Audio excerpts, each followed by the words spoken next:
গল্পকথন by Kallol chapter 2-তে আমাদের আজকের নিবেদন নরেন্দ্রনাথ মিত্রের লেখা কেরামত।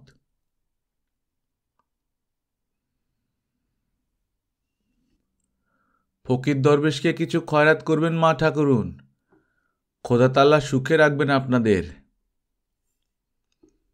কাঁধে জীর্ণ ঝুলি, পরনে ডোরা কাটা লুঙ্গি, খোলা গায়ে বুক ভরা কালো কালো লুম, মাথায় ছোট সাদা একটা ময়লা টুপি তেরছা করে পরা।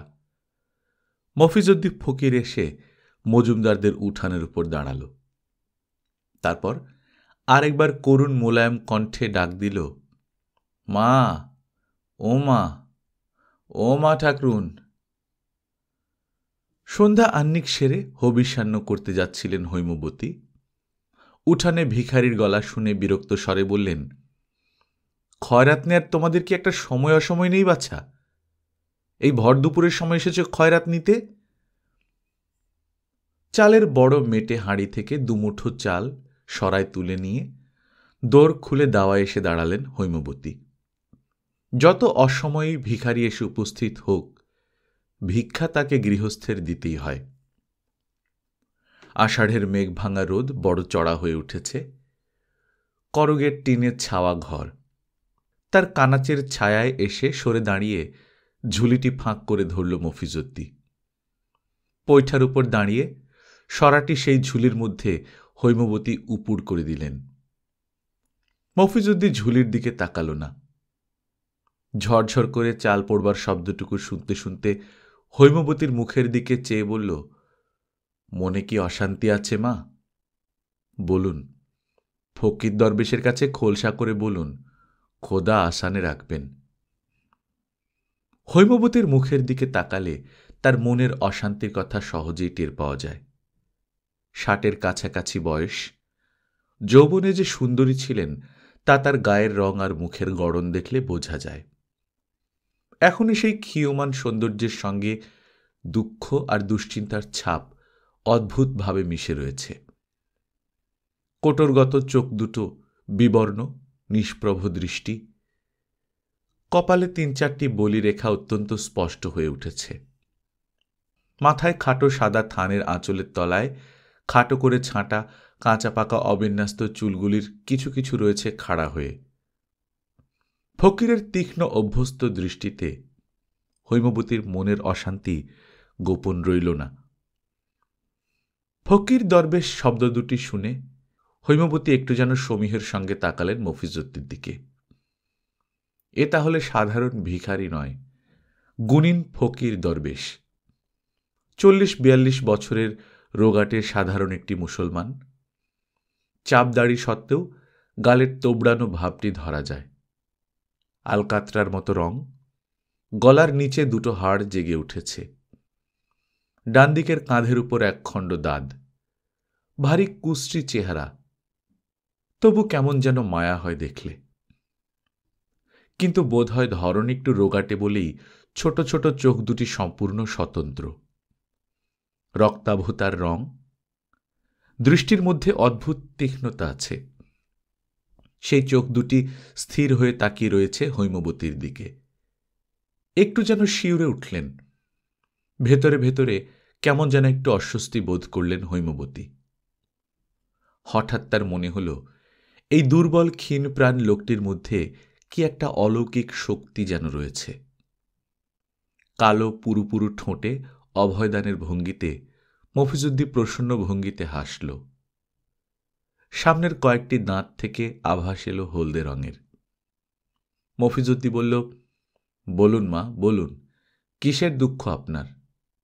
কিসের এত চিন্তা ভাবনা? কি ঢুকেছে আপনার ঘরে? কোনো ব্যামোপীড়া না কোনো মামলা মকদ্দমা? সর্বাঙ্গে রোমাঞ্চিত হলেন হৈমবতী। সব জানে, এ নিশ্চয়ই সব জানে। হৈমবতী তদ্গতভাবে বললেন, যদি জানোই সব, ছল করছো কেন ফকির? আজ 10 দিন ধরে কলকাতায় হাজতে আছে আমার ছেলে। অমন শান্ত নিরীহ মানুষ, না জানি কি কষ্টেই দিন কাটছে তার হাজতের মধ্যে। আচ্ছা, পুলিশের কি চোখ নেই সঙ্গে? মানুষকে ধরবার সময় কি তারা মুখের দিকে তাকায় না? মুখের দিকে চাইলেই তো ধরন বোঝা যায়, মানুষের মন বোঝা যায়। বোঝা যায় কে দোষী কার দোষ নেই। মফিজুদ্দি বলল, আমার মনও সেই কথাই বলছিল ঠাকরুন। কর্তা তাহলে আটকা আছেন শহরের হাজতে? হৈমবতী বললেন, হ্যাঁ বাবা, জেলের চেয়েও নাকি সেখানে বেশি কষ্ট। রাস্তায় হলো দাঙ্গা হাঙ্গামা, আর জোর করে টেনে নিয়ে গেল তাকে ঘর থেকে। অমন শান্ত মানুষ, তাকে কিনা জড়ালো খুনের দায়। অবশ্য আমার ছোট ছেলে লিখেছে ভয়ের নাকি কিছু নেই, বড় উকিল দেওয়া হয়েছে, চিন্তা করতে মানা করেছে সে। কিন্তু সে তো লিখেই খালাস, চিন্তা না করে আমি পারি কি করে? আর চিন্তা করেও তো টিকতে পারি না। ভেবে ভেবে মাথায় আমার আর কিছু নেই বাপু, এর চেয়ে পাগল হয়ে গেলে বাঁচতাম। মফিজুদ্দিন কানাজ থেকে ঘুরে এসে সবচেয়ে নিচের পৈঠার উপর দাঁড়াল। ভাবনা চিন্তার কথাই তো মা, তা উকিল তো লাগিয়েছেন, গুণগান কিছু করেছেন সেই সঙ্গে? হৈমবতী বললেন, করেছি বই কি বাবা। শনিবার সত্যনারায়ণের পুজো দিয়েছি, পাঁঠা মানত করেছি কালীবাড়িতে, সিন্নি মানত করেছি সোনাপুরের দরগায়। যেখান থেকেই হোক এখন ভগবান যদি একটু মুখ তুলে চান। মফিজুদ্দি বলল, চাইবেন বই কি মা, চাইবেন।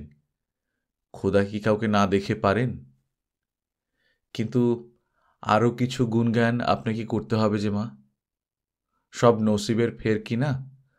গুণগান টুকটাক কিছু না করলে ফের কাটে না, কষ্ট ঘুষতে চায় না নসিবের। হৈমবতী বললেন, তাহলে ওসবও তোমার জানা আছে? ছল করো না বাপু, সত্যি করে বলো। আমার মনে হচ্ছে সব জানো তুমি। মফিজুদ্দিন মনে মনে উৎফুল্ল হয়ে উঠল। ভালো একটা দাওয়াই বোধহয় লেগে গেল এবার। ইদানিং পশার প্রতিপত্তি তার প্রায় নেই বললেই চলে। ভদ্রলোক তো দূরের কথা, অশিক্ষিত গরিব মুসলমান নমশূদ্র পাড়ায়ও তার টুকটাক ঝাড়ফুঁকে সহজে আর কেউ বিশ্বাস করতে চায় না। রোগ হলে তারা ডাক্তারের কাছে যায়, সাধ্যে না কুলালে 1 টাকা ভিজিট দিয়ে দেখায় কম্পাউন্ডারকে।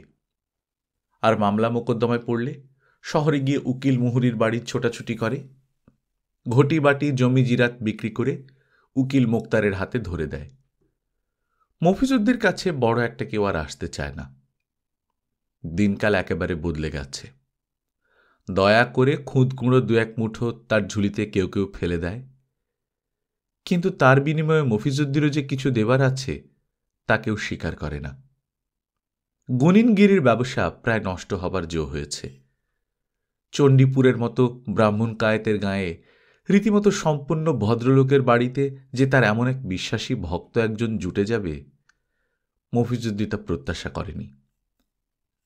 হৈমবতীর মুখের দিকে তাকিয়ে একটু নিগূঢ় রহস্যময় ভঙ্গিতে মফিজুদ্দি হাসল। জানাশোনা কিছু কিছু আছে বই কি মা ঠাকরুন, না হলে খোদা এ সময় আমাকে আপনার কাছে পাঠাবেন কেন? কিন্তু গুণ জ্ঞান সব জায়গায় করতে যাওয়া ওস্তাদের নিষেধ আছে ঠাকরুন। যেখানে ভক্তি শ্রদ্ধা আছে, বিশ্বাস আছে, সেখানেই কেবল কাজ করবার হুকুম আছে ওস্তাদের। হৈমবতী বলে উঠলেন, সব আছে ফকির, বিশ্বাস ভক্তি সব আমার আছে, আমাকে ভুলিও না। আর দাওয়ায় উঠে এসে বসো। আমার ছেলের যাতে ভালো হয়, ছেলে যাতে নিষ্কৃতি পায়, সে ব্যবস্থা তোমাকে করতেই হবে বাবা। খুশি হয়ে দাওয়ায় উঠে ছোট্ট জলচৌকিখানার উপর বসতে যাচ্ছে মফিজুদ্দি, হঠাৎ ঘরের ভেতর থেকে কার মিষ্টি গলা শোনা গেল। মা, কি শুরু করেছেন আপনি? খেতে আসুন।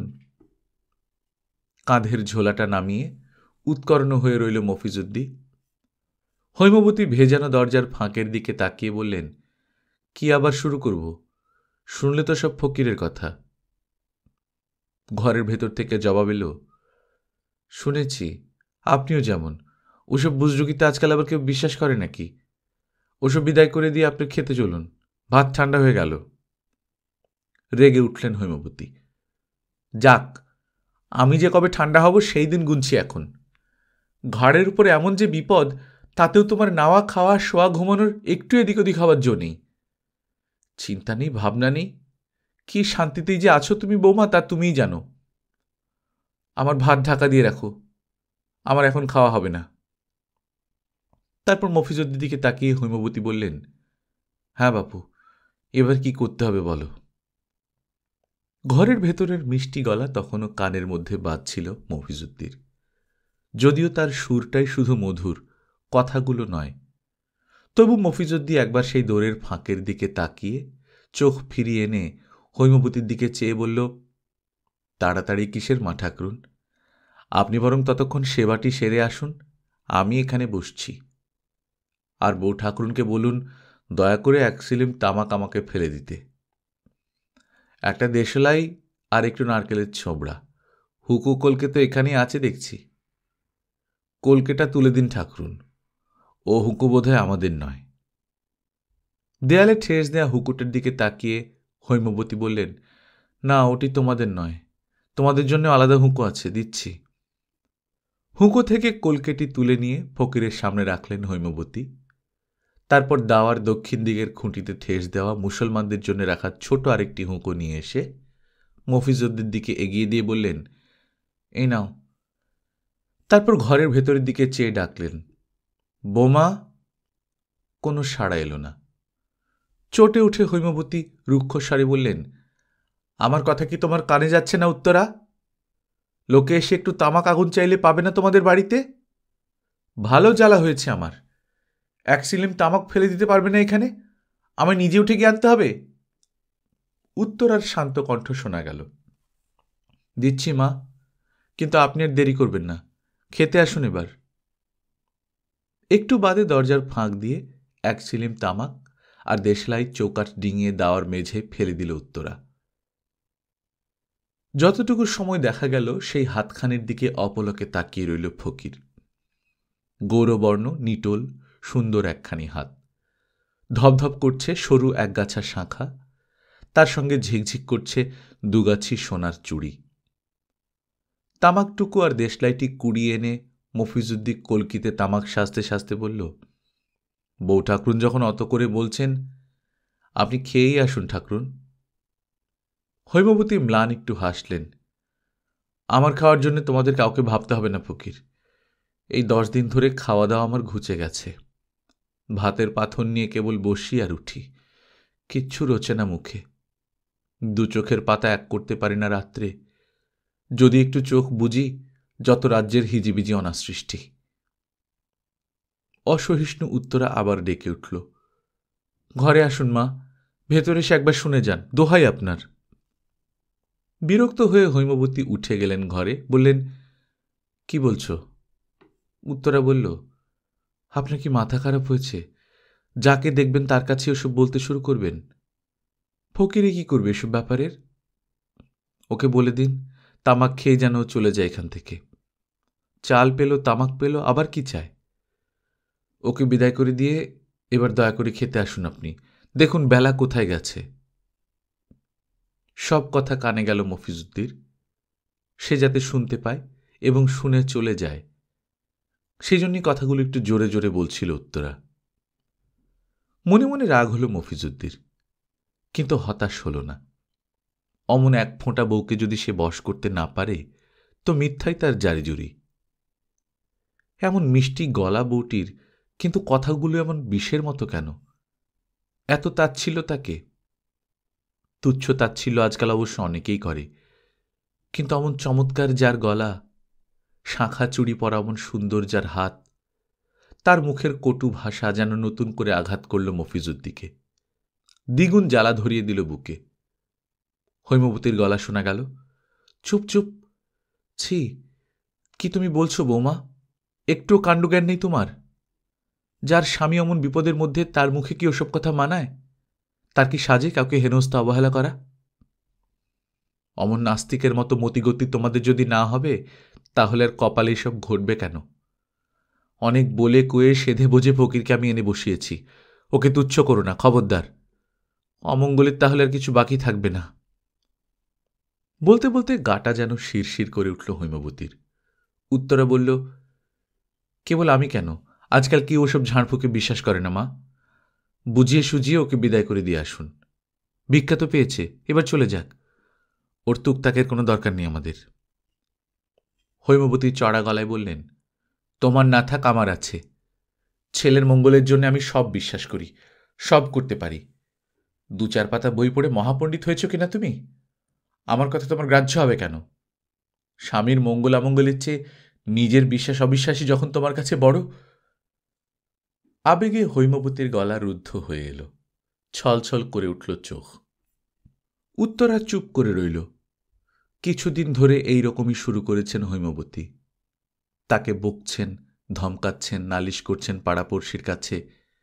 স্বামীর বিপদে উত্তরা নাকি তেমন উদ্বিগ্ন হয়নি। দুশ্চিন্তার লক্ষণ তার আচার আচরণে, কথাবার্তায় নাকি কিছু বোঝা যায় না। অতি দুঃখে হাসি পেল উত্তরার। স্বভাবটা তার চাপা ধরনের। নিজের দুঃখ দুশ্চিন্তার অংশ অন্যকে সহজে সে পৌঁছে দিতে পারে না। নিজের মধ্যে সবটুকু সে ধরে রাখতে চায়। অন্যের কাছে ধরা দেওয়ায় তার সংকোচের অন্ত নেই। বুকের ভার মুখের হাসিতে লুকিয়ে রাখে সে। সেই তার আধুনিক শিক্ষা আর আভিজাত্য। দুঃখ ভোগে কাউকে সে সঙ্গী করতে জানে না, এমনকি শাশুড়িকেও নয়। সংসারের দৈনন্দিন কাজকর্ম করে যায় উত্তরা, সেবা করে খুড়শ্বশুরের। নিজের দুঃখ নিঃশব্দে বহন করে নিজের মধ্যে। আর তার এই নিঃসঙ্গ বিচ্ছিন্নতা সবচেয়ে দুঃসহ লাগে হৈমবতীর। সুব্রত কেবল উত্তরার স্বামী নয়, তারও তো ছেলে। তার বিপদ, তার অমঙ্গল তো তাদের দুজনের বুকেই আঘাত এনেছে। তবু উত্তরা কেন এড়িয়ে যায় তাকে? কেন তার চোখের জলে চোখের জল মেশায় না? দুঃখ যখন দুজনের এক, তার প্রকাশ এমন আলাদা আলাদা কেন? উত্তরা তাকে সান্ত্বনা দেয়, আশ্বাস দেয়, ভরসা দেয়, কিন্তু তার ব্যাকুলতায় নিজের ব্যাকুলতা মিশিয়ে দেয় না। মনে হয় যেন মোহ মুদ্গরের শ্লোক দিয়ে গড়া উত্তরা। কিন্তু মোহ দিয়ে যে গড়া সংসার, মায়া আর মোহেই যে তার রূপরস। হৈমবতীর কথার জবাবে উত্তরা এবারও তার সেই অভ্যস্ত যুক্তির আশ্রয় নিল। ম্লান হেসে বলল, কিন্তু এসব বিশ্বাস অবিশ্বাসের উপর তো তার মঙ্গল আমঙ্গল নির্ভর করে না মা। তাছাড়া আপনার ছেলের মতামত তো আপনি জানেন। তিনিও তো এসব বিশ্বাস করেন না। তিনিও তো সহ্য করতে পারেন না ওসব কুসংস্কার। হৈমবতী বললেন, তাই বলে তার সঙ্গে তোমার তুলনা? পুরুষ মানুষ হয়ে সে যা করবে তুমিও তাই করতে চাও? পুরুষ বাইরে কত রকম কি বলে, কত রকম কি করে, কিন্তু ঘরের মধ্যে সেসব কথায় কান দিলে চলে মেয়েদের? বেশ, করো তোমার যা ইচ্ছা। তোমার কোনো সাহায্যের দরকার নেই আমার। বিদ্যা বুদ্ধির গুমর নিয়ে তুমি থাকো, যা করবার আমি করতে পারব। রাগ করে ঘরের ভেতর থেকে বারান্দায় বেরিয়ে এলেন হৈমবতী। মনকে যথাসম্ভব শান্ত করবার চেষ্টা করে ফকিরকে বললেন, কি কি জিনিসপত্রের দরকার তোমার বাবু বলো, আমি সব ব্যবস্থা করছি। ব্যবস্থা যে কোনো একজন করলেই অবশ্য উদ্দেশ্য সিদ্ধ হয় মফিজুদ্দির। ঝাড়ফুঁক, জল পড়া, তেল পড়া, যা হোক কিছু একটা করে 5 শিকে পয়সা, দরগার নামে সোয়াশের চাল হৈমবতীর কাছ থেকেই দিব্যি আদায় করা চলে।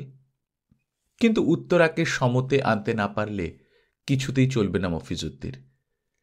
তার লেখাপড়া আর বিদ্যাবুদ্ধির অহংকার না ভাঙতে পারলে শান্তি আসবে না মফিজুদ্দির মনে।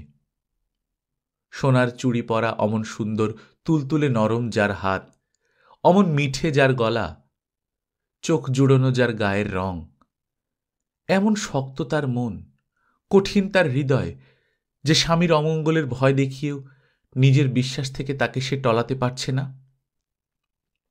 গুণিনগিরির ওপর তার অবিশ্বাসী যদি না ঘোচানো গেল, তাহলে আর গুণের দাম রইল কি মফিজুদ্দির? কেবল 5 শিকের পয়সা আর সোয়াশের চালেই কি তার দাম ওঠে, না মন ভরে? খানিকক্ষণ চিন্তা করে দেখল মফিজুদ্দি কোন আজব অলৌকিক শক্তির পরিচয় দিয়ে মুগ্ধ করতে পারে সে এই মেয়েটিকে, তার মনের বিশ্বাস আনতে পারে নিজের জারিজুরির ওপর। কিন্তু তেমন কোনো শক্তির কথাই তার মনে পড়ল না। না, ম্যাজিকওয়ালাদের মতো কোনো ক্ষমতাই নেই তার। না জানে সে তাসের খেলা, না পারে সে কাগজের টুকরোকে রূপোর টাকা বানাতে, কিংবা ডিমের ভেতর থেকে আস্ত মুরগির বাচ্চার ডাক শোনাতে। কোনো অসাধারণ বিদ্যা তার নেই। তার পড়া লতা হাতে বেঁধে 3-4 জন জ্বরমুক্ত হয়েছে, কিন্তু 23-24 জন ভুগে মরেছে ম্যালেরিয়ায়। তার জল পড়া খেয়ে পেটের অসুখ 2-4 জনের সেরেছে, কিন্তু সেই সঙ্গে সস্তা দামের হোমিওপ্যাথিক ওষুধও কিনে খেয়েছে তারা। যারা খায়নি তারা রেহাই পায়নি। তার মন্ত্র পড়া শিকড় সুতোয় বেঁধে কোমরে জড়িয়ে একবার করিম শেখের কবিলাকে ফুসলিয়ে ঘরের বার করে এনেছিল মোতালেব, কিন্তু শাড়ি গয়নার লোভ দেখিয়ে কবিলাকে ফের ফিরিয়ে নিয়ে গেছে করিম। মোকদ্দমা করে জেলে পাঠাবার জো করেছিল মোতালেবকে, হাতে পায়ে ধরে জরিমানা দিয়ে রেহাই পেয়েছে। সবই মফিজুদ্দি জানে। নিজের জারিজুরিতে ভেতরে ভেতরে নিজেরই আস্থা প্রায় তার নষ্ট হয়ে গেছে। কিন্তু যেমন করেই হোক, আজ এই সুন্দরী বধূটির কাছে নিজের মান তাকে রাখতেই হবে। কিছুতেই সে হার স্বীকার করতে পারবে না, হটে যেতে পারবে না এখান থেকে। হৈমবতী আবার তাগিদ দিলেন, কই বাপু, বলে না তো কি কি লাগবে? মফিজুদ্দি একটু চমকে উঠল। তারপর সেই গূঢ় রহস্যাত্মক গুণিনী হাসি হেসে বলল, সেই কথাই ভাবছিলাম মা, কি বলি আপনাকে। জিনিসপত্রের তো বেশি দরকার নেই মা, দরকার ভক্তি শ্রদ্ধার, দরকার বিশ্বাসের। পীরের নামে 5 শিকে পয়সা, সোয়াশের চাল, পান সুপুরি, এই শুধু আপনার খরচ। আর সর্ষের তেল দিতে হবে 1 বাটি। জিনিস আছে আমার ঝুলির মধ্যে, সেই জিনিস মিশিয়ে মন্তর পড়ে ওই তেল আমি শুদ্ধ করে দেব। কিন্তু মা, আর একটি কথা আছে যে। হৈমবতী বললেন, কি কথা বলো? মফিজুদ্দি বলল, কাজ তো আপনার দ্বারা হবে না মা, কাজ করতে হবে কর্তার পরিবারের। হৈমবতী বললেন, পরিবারের? হ্যাঁ মা ঠাকরুন, পরিবারকে এইসব কাজ করতে হয় যে, তাই নিয়ম।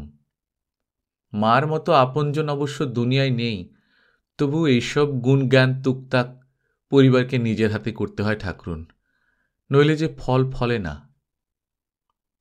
ফল ফলে না? মুহূর্তকাল স্তব্ধ হয়ে রইলেন হৈমবতী। কি নিষ্ঠুর নিয়ম সংসারের!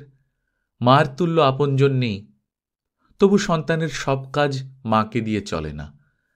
তার শুভাশুভ মঙ্গলামঙ্গল দেখতে, সুখ দুঃখের ভাগ নিতে আরেকজনকে ডেকে আনতে হয় পরের ঘর থেকে। গুণগান তুকতাকের কাজ সঁপে নিতে হয় সেই পরের মেয়ের হাতে। একটু চুপ করে থেকে হৈমবতী বললেন, তাহলে কি করব বলো? মফিজুদ্দি বলল, বুঝিয়ে সুঝিয়ে নিয়ে আসুন বউ ঠাকরুনকে। পরিষ্কার ধোয়া রঙিন শাড়ি পরুন তিনি, এলো চুল ছড়িয়ে দিন পিঠের উপর, ভালো করে তেল সিঁদুর পরুন। তারপর 1 বাটি সর্ষের তেল হাতে নিয়ে বসুন এসে গুণ্যের সামনে। মন্তর পড়ে শোধন করে দেব সেই তেল। তারপর তা গায়ে মুখে মাখবেন দুজনে। মেখে মুখোমুখি বসে কর্তার জন্য দোয়া মাংবেন খোদার কাছে। কান্নাকাটি করবেন খোদার দুয়ারে। আপদ বিপদ সব দূর হয়ে যাবে কর্তার, কোনো কিছু আর তাকে কাহিল করতে পারবেন না। হৈমবতী চুপ করে রইলেন। আবার তাকে গিয়ে শরণ নিতে হবে পুত্রবধূর, অবাধ্য পুত্রবধূর, যে কিছুই গ্রাহ্য করে না, কিছুই বিশ্বাস করে না। মফিজুদ্দি তার মনের ভাব বুঝতে পেরে বলল, যান মা, গোসা করে থাকবেন না, ডেকে আনুন গিয়ে বউ ঠাকরুনকে। বলুন গিয়ে তার স্বামীর কাজ তিনি করবেন না তো পাড়ার লোক এসে করে দেবে? আপনাদের ভদ্রলোকের ঘরে কি এই রীতি? বিপদ আপদ যদি দূর হয় কর্তার, তো লাভ কার হবে? হাসি ফুটবে কার মুখে? তেনার পরিবারের না আর কারো? মান সম্মান নিয়ে তিনি যদি বেরিয়ে আসতে পারেন, তো সুখের ঢেউ লাগবে কার অন্তরে? তেনার না পাড়াপড়শির? আর যদি অমঙ্গল কিছু ঘটে? হৈমবতী শিউরে উঠে বললেন, চুপ করো ফকির, ওসব কথা মুখে এনো না। কোন রকম অমঙ্গল ঘটে না যেন আমার বাছার। মফিজুদ্দি বলল, না মা, ঘটবে না। কথার কথা বলছিলাম, কিন্তু গুণিনের কাজকর্মকে হেনস্থা করলে তার ফল ভালো হয় না মা। মামলা মোকদ্দমার ব্যাপার বড় সাংঘাতিক। জেল ফাঁস কিসে যে কি হয় তা কি বলা যায় মা ঠাকরুন? আইন আদালতের কারবারই আলাদা, ছাঁচামিছায় তফাৎ সেখানে ভারী কম। চড়ুইডাঙ্গির নিবারণ বোসের নাম শুনেছেন তো? ফৌজদারি মামলায় জেল হয়ে গেল 3.5 বছর। কত উকিল মুক্তার, কেউ কিচ্ছু করতে পারল না। পারবে কি করে? তেনার পরিবারের এরকম দেমাগ ছিল ঠাকরুন, হেলা হেনস্তা ছিল মনে। অশুদ্ধ কাপড়ে এসেছিল তেল পড়া নিতে। হৈমবতী বাধা দিয়ে বললেন, ওসব আলোচনা আর করো না ফকির, আমার গা কাঁপে শুনলে। আমি যাচ্ছি, যেমন করে পারি ডেকে আনছি তাকে। মফিজুদ্দি বলল, যান মা যান, বলুন কি, অমন হেলা হেনাস্তা ভালো নয়, গেরস্তের বউ, তাতে নসিবে এগোয় না। হৈমবতী উঠে গেলেন ঘরে। দোরের পাশে চুপ করে দাঁড়িয়েছিল উত্তরা। ফকিরের কথা শুনে মাঝে মাঝে তার হাসি পাচ্ছিল, কখনো বা রাগে জ্বলে যাচ্ছিল গা। ইচ্ছা হচ্ছিল তখনই গিয়ে ঘাড় ধরে বার করে দেয় বারান্দা থেকে। হৈমবতী কাছে এসে বললেন, শুনলে তো সব? উত্তরা বলল, শুনলুম, কিন্তু আপনি ওসব কিছু বিশ্বাস করবেন না মা। আপনাকে ভয় দেখাবার জন্য যত সব মিথ্যা কথা বানিয়ে বলছে, ওর কথায় কান দেবেন না। আজও তো চিঠি পেলাম ঠাকুরপোর, ভালো উকিল দেওয়া হয়েছে তার জন্যে, বন্ধুরা সবাই মিলে চেষ্টা করছে। কিচ্ছু ভাববেন না আপনি, কোনো চিন্তা করবেন না, ওকে বিদায় করে দিয়ে আপনি এবার খেতে আসুন। কিন্তু হৈমবতী যেন সেসব কথা শুনেও শুনলেন না। এক মুহূর্ত তীক্ষ্ণ দৃষ্টিতে তাকিয়ে রইলেন উত্তরার দিকে, তারপর বললেন, বৌমা, তোমার জন্য কি আমি শেষে মাথা খুঁড়ে মরব? সুব্রতের মঙ্গল অমঙ্গল কিছু নয়, তোমার জেদটাই সবচেয়ে বড়। আমি তোমার হাতে ধরে বলছি বৌমা, আমার কথা শোনো, ভালো হবে, মঙ্গল হবে তোমার। বলতে বলতে হৈমবতীর চোখ জলে ঝাপসা হয়ে গেল, দু চোখ বেয়ে গড়িয়ে পড়তে লাগল জল। মুহূর্তকাল সেই দিকে তাকিয়ে রইল উত্তরা, তারপর স্নিগ্ধ আর্দ্র কণ্ঠে বলল, আপনি গিয়ে বসুন মা, আমি ফকিরের কথা মতো তৈরি হয়ে আসছি। মিনিট কয়েক বাদে তেলের বাটি হাতে দাওয়ায় এসে দাঁড়ালো উত্তরা। ফকির উৎফুল্ল চোখে তার দিকে তাকাল। জয় হয়েছে মফিজুদ্দির, তার কথা তাহলে মেনেছে উত্তরা। ধারণাতীত আশাতীত তার এই বশ্যতা। ভিজে চুলের রাশ দেখা যাচ্ছে আঁচলের ফাঁকে, গাঢ় লাল রঙের শাড়ি পরেছে নতুন বউয়ের মতো। খাটো ঘোমটার আড়ালে আর চোখে একবার তাকালো মফিজুদ্দি। গৌরবর্ণ সুন্দর ছোট কপালে জলজল করছে সিঁদুরের ফোঁটা, চোখ দুটি আনত হয়েছে লজ্জায়। ভারী খুবসুরত খোদার সৃষ্টি। মফিজুদ্দির নির্দেশ মতো কাঁকন পড়া দুখানি হাতে তেল ভরা বাটি এগিয়ে ধরল উত্তরা। ঝুলি থেকে কাগজে মোড়া খানিকটা সাদা গুঁড়ো বের করে মফিজুদ্দি সেই তেলের মধ্যে ছড়িয়ে দিল, তারপর ফুঁ দিতে লাগলো মন্ত্র পড়ে পড়ে। দোরের ফাঁকে একখানি হাতে কেবল একটু আভাস পেয়েছিল। এবার শাঁখা বাঁধানো অলঙ্কৃত দুখানি হাতি সম্পূর্ণভাবে তার দিকে মেলে ধরেছে উত্তরা। কিন্তু সেই হাতের দিকে আর তাকালো না মফিজুদ্দি। এই মেয়েটির চোখে নিজেকে সে ছোট করতে পারবে না, নিজের কৃতিত্বকে সে উজ্জ্বল করে তুলবে। তেলে কানায় কানায় ভরেছে বাটি, তার উপর চোখ রেখে অত্যন্ত সতর্কতার সঙ্গে মন্ত্র আওড়ে যেতে লাগল। মফিজুদ্দি এমন মন দিয়ে জীবনে কোনোদিন মন্ত্র পড়েনি, এমন তন্ময়তার স্বাদ কোনোদিন যেন সে অনুভব করেনি জীবনে। মন্ত্র পড়া শেষ হয়ে গেলে একান্ত সম্ভ্রমের সঙ্গে মফিজুদ্দি বলল, যান ঠাকুর, ঘরে যান, হয়ে গেছে কাজ। তারপর হৈমবতীর দিকে চেয়ে বলল, ঘরে যান মা ঠাকুরুন, খোদার নাম করুন গিয়ে, খোদা সবাইকে শান্তিতে রাখুন, দোয়া করুন সবাইকে। ডালায় করে চাল ডাল পান সুপুরি আর 5 শিকে দক্ষিণা হৈমবতী এনে দিলেন ফকিরকে, বললেন, আমাদের কল্যাণে তুমিও একটু ডেকো খোদাকে। মফিজুদ্দি বলল, ডাকবো বই কি মা ঠাকুরুন, এক্ষুনি গিয়ে ডাকব। খানিক বাদে বারবাড়ির পুকুরের ঘাটে শাশুড়ির এঁটো বাসন ধুতে গিয়ে উত্তরা দেখতে পেল বড় আমলকি গাছটির ছায়ায় পশ্চিম দিকে মুখ করে একাগ্র মনে নামাজ পড়ছে মফিজুদ্দি। বাসনের পাঁজা হাতে নিয়ে সেই দিকে উত্তরা অপলকে তাকিয়ে রইল কিছুক্ষণ। নামাজ পড়বার ভঙ্গিটুকু ভারী সুন্দর লাগল চোখে। মনে পড়ল খানিক আগে যখন তন্ময় হয়ে তেলের বাটির দিকে মন্ত্র পড়ছিল ফকির, তখনও বেশ দেখাচ্ছিল তাকে। নামাজ শেষে মফিজুদ্দি দোয়া প্রার্থনা করতে লাগল খোদার। আমার মন্ত্রের তো কোনো গুণ নেই খোদা, গুণ তোমার নামের, সেই নামের গুণে গুণী নামি। খাঁটি করো সেই গুণিনগিরি, দোয়া করো এই ঠাকরুনের স্বামীকে, বিপদ আপদ থেকে রেহাই দাও তাকে, আমার গুণিনগিরির মান রাখো। সমস্ত দেহ মনে অদ্ভুত এক আনন্দের স্বাদ অনুভব করল মফিজউদ্দিন। কোনোদিন কোনো উপলক্ষে এমন করে খোদাকে কারো জন্যে সে আর ডাকেনি, বুঝি নিজের জন্যেও নয়।